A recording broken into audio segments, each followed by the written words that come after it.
30장의 말씀입니다. 주여 감사합니다.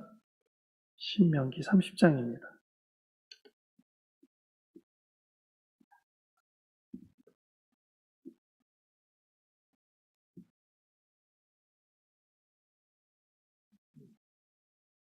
앉아서 교독하시겠습니다. 내가 내게 진술한 모든 복과 저주가 내게 임함으로 내가 내 하나님 여호와로부터 쫓겨간 모든 나라 가운데서 이 일이 마음에서 기억이 나거든 이 자손이 내 하나님 여호와께로 돌아와 내가 오늘 내게 명령한 것을 온전히 따라 마음을 다하고 뜻을 다하여 여호와의 말씀을 청종하면 내 하나님 여호와께서 마음을 돌이키시고 너를 긍휼히 여기사 포로에서 돌아오게 하시되 내 하나님 여호와께서 흩으신 그 모든 백성 중에서 너를 모으시리니 내 쫓겨간 자들이 하늘가에 있을지라도 내 하나님 여호와께서 거기서 너를 모으실 것이며 거기서부터 너를 이끄실 것이라. 내 하나님 여호와께서 너를 내 조상들이 차지한 땅으로 돌아오게 하사 내게 다시 그것을 차지하게 하실 것이며 여호와께서 또 내게 선을 행하사 너를 내 조상들보다 더 번성하게 하실 것이며 할례를 베푸사 너로 마음을 다하며 뜻을 다하여 내 하나님 여호와를 사랑하게 하사 너로 생명을 얻게 하실 것이며 내 하나님 여호와께서 내 적군과 너를 미워하고 핍박하던 자에게 이 모든 저주를 내리게 하시리니 너는 돌아와 다시 여호와의 말씀을 청종하고 내가 오늘 내게 명령하는 그 모든 명령을 행할 것이라. 내가 내 하나님 여호와의 말씀을 청종하여 이 율법책에 기록된 그의 명령과 규례를 지키고 내 마음을 다하며 뜻을 다하여 여호와 내 하나님께 돌아오면 내 하나님 여호와께서 내 손으로 하는 모든 일과 내 몸의 소생과 내 가축의 새끼와 내 토지 소산을 많게 하시고 내게 복을 주시되 곧 여호와께서 내 조상들을 기뻐하신 것과 같이 너를 다시 기뻐하사 내게 복을 주시리라. 내게 명령한 이 명령은 내게 어려운 것도 아니요 먼 것도 아니라 하늘에 있는 것이 아니니 내가 이르기를 누가 우리를 위하여 하늘에 올라가 그의 명령을 우리에게로 가지고 와서 우리에게 들려 행하게 하려 할 것이 아니요 이것이 바다 밖에 있는 것이 아니니 내가 이르기를 누가 우리를 위하여 바다를 건너가서 그의 명령을 우리에게로 가지고 와서 우리에게 들려 행하게 하려 할 것도 아니라 오직 그 말씀이 내게 매우 가까워서 내 입에 있으며 내 마음에 있은즉 내가 이를 행할 수 있느니라. 보라 내가 오늘 생명과 곧 내가 오늘 내게 명령하여 내 하나님 여호와를 사랑하고 그 모든 길로 행하며 그의 명령과 규례와 법도를 지키라 하는 것이라. 그리하면 내가 생존하며 번성하게 할 것이요 또 내 하나님 여호와께서 내가 가서 차지할 땅에서 내게 복을 주실 것임이니라. 그러나 내가 만일 마음을 돌이켜 듣지 아니하고 유혹을 받아 다른 신들에게 절하고 그를 섬기면 내가 오늘 너희에게 선언하노니 너희가 반드시 망할 것이라. 너희가 요단을 건너가서 차지할 땅에서 너희의 날이 길지 못할 것이니라. 내가 오늘 하늘과 땅을 불러 너희에게 증거를 삼노라. 내가 생명과 사망과 복과 저주를 내 앞에 두었은즉 너와 내 자손이 살기 하여 생명을 택하고 같이요 내 하나님 여호와를 사랑하고 그의 말씀을 청종하며 또 그를 의지하라.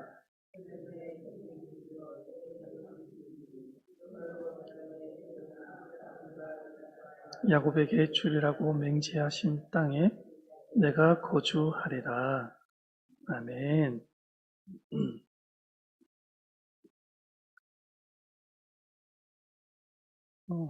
신명기 말씀을 제가 읽어보니까요, 한 번을 읽어가지고는 참 이해하기가 힘들다. 이런 생각이 들어요. 저도 이제 설교를 준비하면서 한 번, 두 번, 어쩔 때는 세 번 읽고 그 다음에 올라와서 또 네 번째 읽고 하는데 읽을 때마다 다르다는 생각을 하게 돼요. 어렵고 이해하기가 힘들고 뭐 여기에 나오신 우리 성도님들은 아마 새벽에 딱 한 번만 읽고 말씀을 드려야 하기 때문에 제가 설명을 드려도 이렇게 무슨 말씀인지 잘 이해가 안 되는 부분이 있을 수도 있습니다. 예, 되도록이면 집에서 한 번 정도 더 읽고 오시면 훨씬 더 아마 여러분들이 설교를 들으실 때 말씀을 좀 이해하기 좀 쉽지 않을까라는 그런 생각을 해보게 됩니다. 하나님께서는 사람 앞에 복과 화를 모두 보내놓으셨습니다. 예, 뭐 이렇게 어떨 때는 복만 보내고 어떨 때는 화만 보내고 이러신 게 아니라 항상 복과 화를 모두 우리 앞에 보내놓으셨다라는 말씀이지요. 하나님의 명령과 규례를 지키면 복을 받게 되고 우상을 숭배하는 등 하나님께로부터 점점 떠난 삶을 살게 되면 화를 당하게 되는 것입니다. 그래서 하나님께서 둘 중 어느 하나를 일방적으로 정하여 내리시지는 않는다는 거지요. 복 받을 자와 화 당할 자를 미리 정한 것이 아니라는 말씀입니다. 너무 당연한 말 같지만 사실 많은 사람들이 자신의 행동은 생각하지 않고요. 그저 무조건 무엇을 받기만을 원하냐면 복을 받기만을 원합니다. 대부분의 사람들이 그러죠. 자신의 행동은 생각하지 않고 그저 자신의 일상 속에서 늘 하나님께서 복을 주셨으면 좋겠다. 우연이라도 나에게 뭔가 이렇게 뚝 떨어지고 하나님께서 주시는 복이 있었으면 좋겠다라는 그런 생각을 하게 됩니다. 근데 하나님의 자녀인 그리스도인들도 마찬가지라는 거예요. 세상 사람들도 그러지만 하나님을 믿는 사람들도 예외가 아니고 똑같이 자신의 행동을 생각하지 않고 복받기만을 바라고 있다라고 말씀을 드릴 수 있습니다. 복만 경험하고도 하나님의 살아계심을 온전히 믿게 된다면 다른 거 경험하지 않고 복만 경험을 해서 하나님을 제대로 잘 믿게 된다면 그래서 말씀에 순종하기를 기쁨으로 하게 된다면 그것이 가장 좋은 일일 것입니다. 그렇죠. 늘 은혜가 임하고 복이 임해서 하나님을 기쁨으로 잘 믿는다면 그것처럼 좋은 일이 어디 있겠습니까? 복과 화를 모두 경험하고 난 후에라도 깨닫게 되고 복이 되는 길을 선택할 수만 있어도 감사한 일 아니겠습니까? 그렇죠. 복을 경험하고 때로는 화를 경험했다 할지라도 결국에는 하나님께로 돌아와서 하나님을 잘 믿을 수 있다면 그것도 또 행복한 일이겠죠. 과정이야 어떻든 마침내는 그 사람이 복을 선택했으니 말입니다. 근데 가장 안타까운 사람은요, 화를 경험하자, 안 좋은 일을 경험하자 그동안 받았던 수많은 복을 잊어버리고 마침내는 멸망의 길을 선택하는 사람입니다. 화가 임했어요. 자기가 어떤 일을 잘못해서 화를 당했는데 그동안에 받았던 복은 다 까먹어버리고 그 순간 자기가 당한 화만 기억을 하는 거예요. 그런 사람은 자신의 죄는 생각하지 못하고 하나님을 벌과 저주만 주는 분처럼 오해를 한다는 겁니다. 멸망을 선택한 사람들의 생각과 달리 하나님은 긍휼이 많으신 분이십니다. 하나님처럼 긍휼이 많으신 분이 어디 계실까라고 생각이 들 정도로 성경을 읽다 보면 참으로 긍휼이 많으신 분이 하나님이시다 이렇게 생각을 할 수 있습니다. 긍휼이 너무 많아서 누구라도 하나님께로 돌아오기만 하면 다시 환대하여 주십니다. 하나님께서는 다시금 하나님께로 돌아온 사람을 한 번도 내쫓으신 적이 없어요.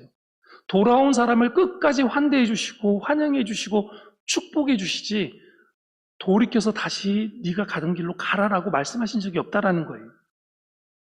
어떤 죄를 지었더라도 얼마나 오래 등 돌고 있었더라도 어떤 우상을 섬겼더라도 다 잊어버리시는 분이 바로 우리 하나님이십니다. 하나님은 사람이 생각과 행동을 바꾸면 얼마든지 마음을 돌이키시는 분이라는 거예요. 우리에게 달렸다는 거예요, 우리에게. 복과 화가 누구한테 달렸냐? 우리가 언제든지 마음을 우리가 돌이키기만 하면 돼요. 하나님께서는 기다려주신다라는 거예요. 꾸준히 하나님께 순종한 사람과 하나님을 버리고 도망갔다가 다시 돌아온 사람, 이렇게 두 사람이 하나님 앞에 있다라고 가정을 해보십시다. 여러분이라면 누구에게 더 복을 주시겠습니까?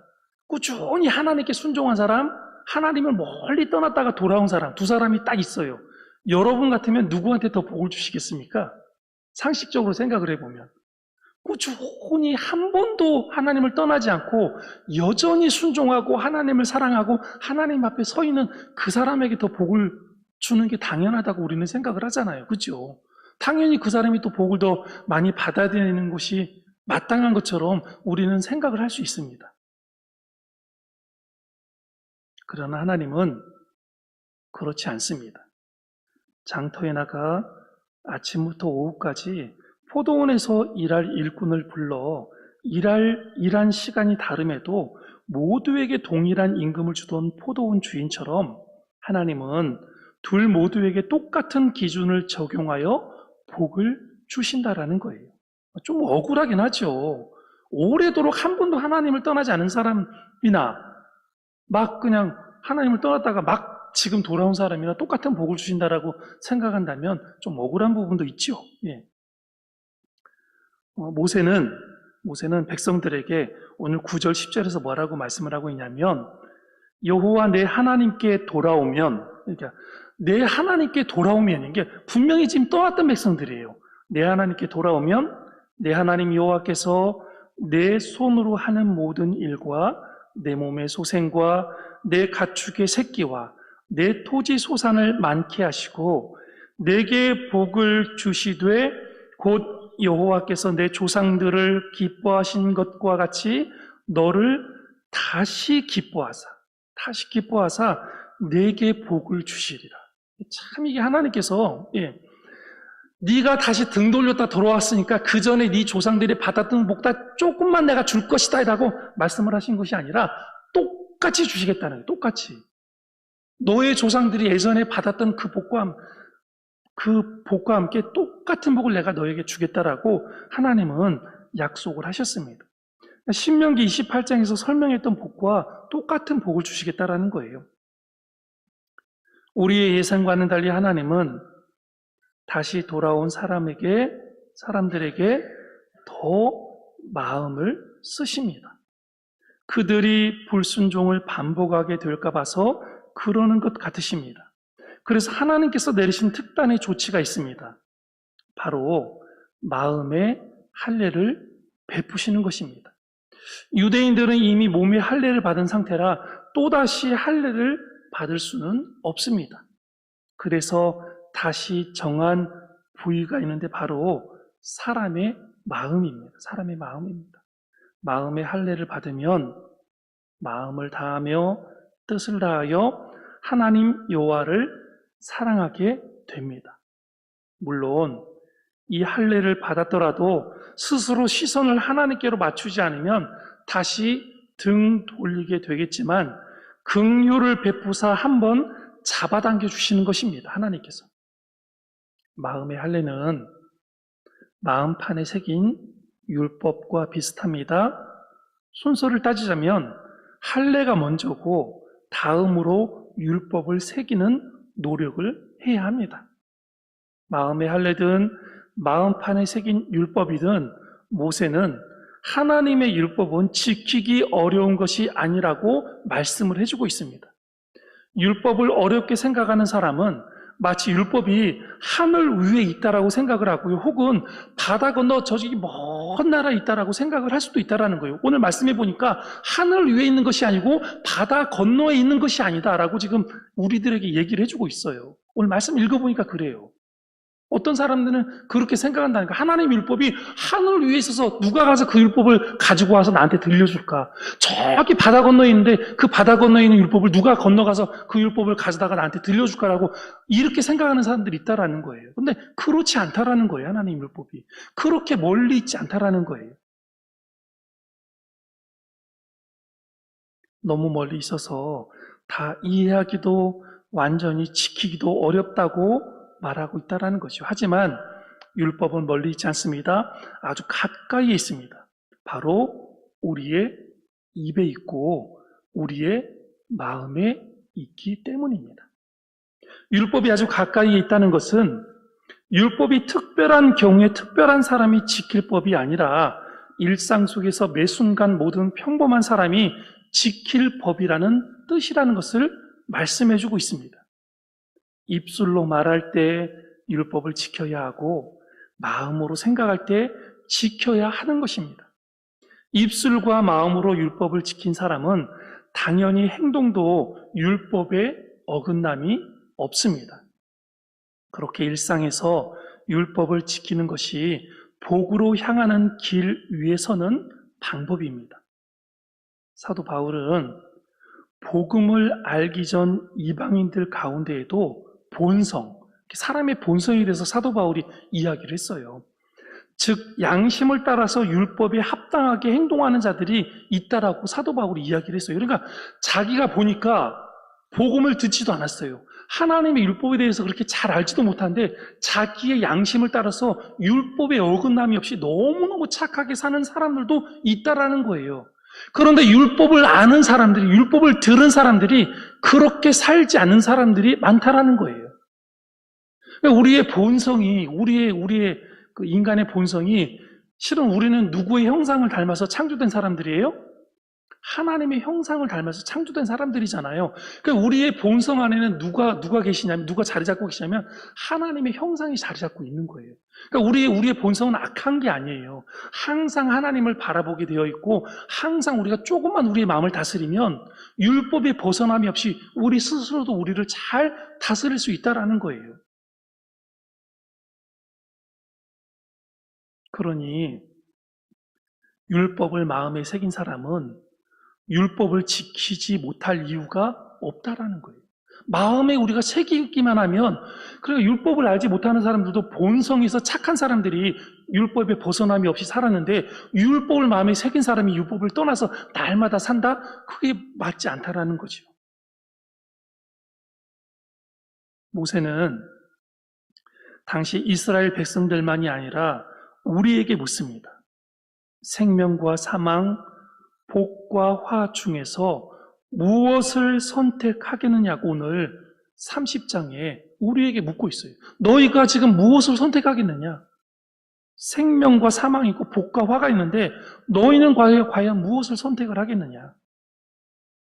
눈앞에 놓인 당장의 쾌락을, 또 세상 사람들이 걸어가고 있는 세상의 가치관을 우리가 선택을 해야 되겠습니까? 아니면 당장은 별 유익이 없어 보여도 마침내 영원한 생명과 영원한 복을 얻을 수 있는 길을 선택을 하시겠습니까? 혹시 이미 사망과 화를 택하고 방황을 하고 있다면, 혹시나 내 주변에 그런 사람이 있다면 하나님이 얼마나 긍휼이 많으신 분이신지를 분명히 우리는 알아야 합니다. 하나님은 공의로운 분이시기에 불순종한 자들에게 사망과 화를 내리시지만 긍휼히 여기시는 성품이 공의보다 더 앞서십니다. 하나님은 공의로운 하나님이시지만 공의대로 딱 판단하셔서 복과 화를 딱 주시지만 그거보다 더 앞서는 성품이 바로 뭐냐면 긍휼히 여기시는 성품이라는 사실입니다. 사망과 화가 최종 결과가 아닌 경책과 훈련이 되도록 우리 스스로 바꾸면 어떻겠습니까? 하나님을 하늘 위로, 바다 건너로 보내지 마시기를 부탁을 드립니다. 하나님은 하늘 위에 계시고 하나님은 바다 건너에 계신 분이 아니라 항상 우리의 마음에 있고 우리의 입술에 계신 분이에요. 우리 입술에 계신 분이에요. 그래서 하나님을 마음에 모시고 입술로 하나님을 드러내시는 여러분들이 되시기를 주의 이름으로 축복합니다. 우리의 삶으로 하나님이 기뻐하시는 일들을 매일매일 이루어 가시는 여러분들이 되셔서 하나님을 가까이 모신 삶이야말로 복된 삶이라는 것을 우리 스스로가 증거하고 많은 사람들에게 증거하는 오늘 이 하루의 삶이 되시기를 주의 이름으로 축복합니다. 기도하셨으면 좋겠습니다.